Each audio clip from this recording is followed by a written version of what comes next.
क्या हुआ, कैसे हुआ, कब हुआ, क्यों हुआ, जब हुआ तब हुआ।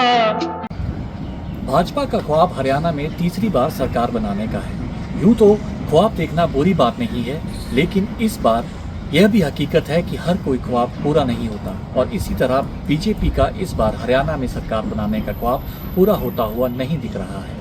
यह बात हम ये क्यों कह रहे हैं, क्योंकि हरियाणा की जनता ने 3-4 महीने पहले ही कांग्रेस की जीत पर मोहर लगा दी थी और उस पर अब कोई बदलाव नजर नहीं आ रहा है। यूं तो छोटी मोटी पार्टियां भी मैदान में हैं, लेकिन कांग्रेस की जीत निश्चित है। हरियाणा के चुनाव बहुत दिलचस्प हैं, जहां विरोधियों का और असंतुष्टों का बहुत बड़ा रेला है, जो भाजपा के लिए एक बहुत बड़ा सिरदर्द है।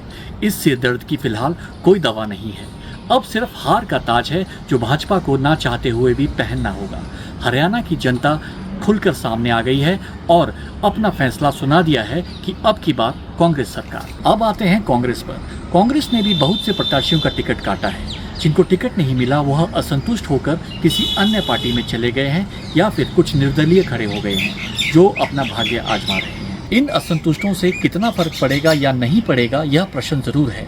वैसे तो इन असंतुष्टों की जीत कोसों दूर लग रही है, पर हाँ, यह बीजेपी और कांग्रेस के कुछ वोट जरूर काटेंगे। यंग इंडिया न्यूज़ की कवरेज यह बता रही है कि फर्क सिर्फ इतना ही पड़ेगा, जहां कांग्रेस 60 से 70 सीट जीत रही थी, वहां कांग्रेस को 50 से 60 सीट पर आकर ही रुकना पड़ेगा। अब अगर बात भाजपा की करें तो कल जो थोड़ी बहुत हवा थी वह आज कहीं भी महसूस नहीं होती है।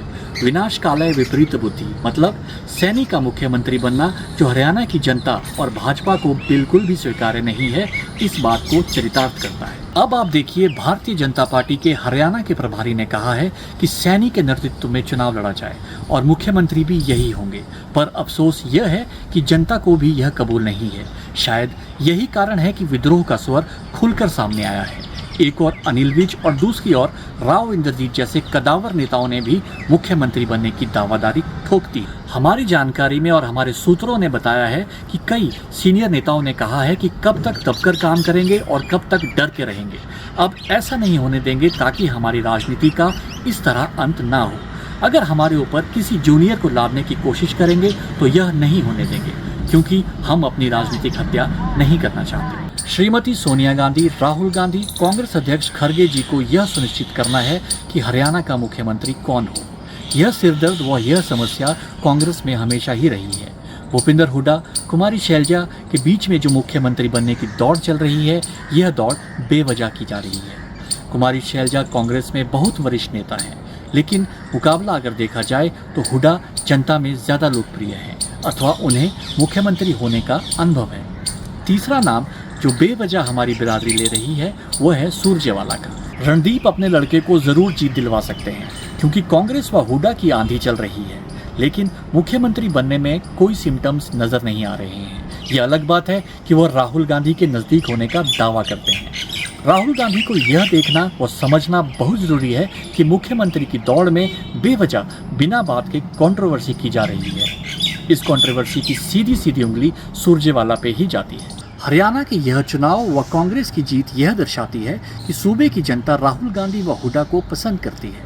निसंदेह कुमारी शैलजा कांग्रेस में एक परिपक्व नेता है। वह इस बात को ज़रूर समझती हैं कि सैनी की दयनीय स्थिति चुनाव में क्यों है। हम श्रीमान कांग्रेस अध्यक्ष मल्लिका जी को यह बताना चाहते हैं कि हरियाणा में निर्णायक वोट जाट, ब्राह्मण, पंजाबी, बनिया की भूमिका अहम होती है। अब मुख्यमंत्री का निर्णय आप पे छोड़ दिया है। मैं मानवमीत सिंह, कैमरामैन अमित ठाकुर के साथ यंग इंडिया न्यूज़ चंडीगढ़ से।